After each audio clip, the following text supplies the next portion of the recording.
trebuie. Uitați să vedeți ce bătaie jet fraierul, lache ăla. Să vedeți ce i-am chis de lache ăla. Ascultați ce vă spun. O să auziți. Și să vedeți cum se roagă să nu mai ăsta.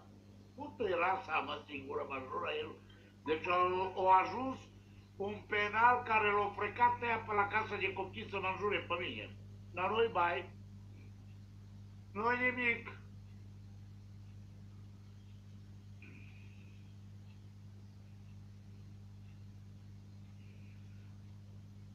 Nu-i nimic putut pe măta în gură că trăiești cu măta și cu rasa mătii. Ai putut-o pe măta de aia te-o băgat la casa de copii.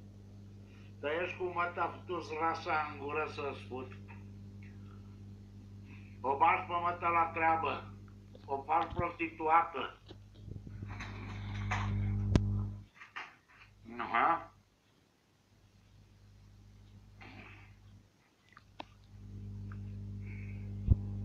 Edi, te salut!